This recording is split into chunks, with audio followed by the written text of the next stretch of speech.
Hello everyone, welcome back to my mini blog. প্রতিদিন রাতের ডিনারে তো মাম্মাকে ভাতই দেওয়া হয়, ভাত এবং আরও নানান রকমের রেসিপি, কিন্তু আজকে একটু অন্যরকম ট্রাই করছি। আজকে কিন্তু আমি এগ চাউমিন দিচ্ছি। তো ও পাশের ঘরে ঘুমাচ্ছে, ততক্ষণে কিন্তু আমি ঝটাপট রেডি করে নেব। কিছুই না, সিম্পলি একটু আলু পেঁয়াজ ডিম দিয়ে বেশ সুন্দর করে বানাবো। এখানে দেখতেই পাচ্ছ আলু পেঁয়াজ আমি কেটে নিয়েছি, ননস্টিক প্যানে করছি, তো সেই জন্য এখানে ননস্টিক প্যানটা ধুয়ে কিন্তু জল বসিয়ে দিয়েছি। এবারে কিন্তু গ্যাসটা অন করে দেবো। অন করে দেওয়া হয়েও গেছে, দেখতেই পারছো। আর নুন দিয়ে দিলাম। আর এখানে আলু পেঁয়াজ যেটা কেটেছিলাম সেটা এবার আমি সুন্দর করে ধুয়ে নিচ্ছি, যাতে একটুও না জামস থাকে। বুঝতেই পারছো ছোটো বাচ্চার রান্না, তো খুব সুন্দর করে ধুয়ে পরিষ্কার পরিচ্ছন্ন করে করতে হবে। আর এখানে ক্লাসিকের চাউমিনটা ইউজ করছি, যেটা তোমরা সবাই খেয়ে থাকো বাড়িতে।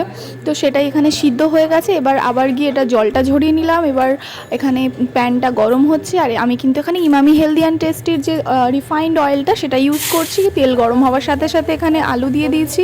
এবার পরিমাণ মতো অল্প একটু হলুদ, অল্প একটু নুন দিয়ে দিলাম। দিয়ে সুন্দর করে নাড়াচাড়া করা হয়ে গেছে, আলুগুলো লাল লাল ভাজা হয়ে গেছে। এবার এখানে যে পেঁয়াজটা কেটে রেখেছিলাম সেটাই এখানে দিয়ে দিলাম, সেটাও সুন্দর করে ভেজে এবার এখানে ডিমটা ফাটিয়ে দিয়ে দিচ্ছি।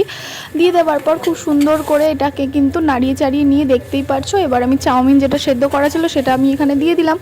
দিয়ে দেওয়ার পর চাউমিনটা রেডি হয়ে গেছে। আর এখানে যে প্লেটটা দেখতে পাচ্ছো, এটা কিন্তু আমার মা লন্ডনে গেছিলো, সেখান থেকে কিন্তু এনে দিয়েছে মাম্মার জন্য। তো সেটা দিয়ে সার্ভ করছি। তো কেমন লাগলো তোমাদের রেসিপিটা অবশ্যই কিন্তু এটা কমেন্ট করে জানাবে। ভালো লাগলে একটা লাইক করে দেবে। Thank you.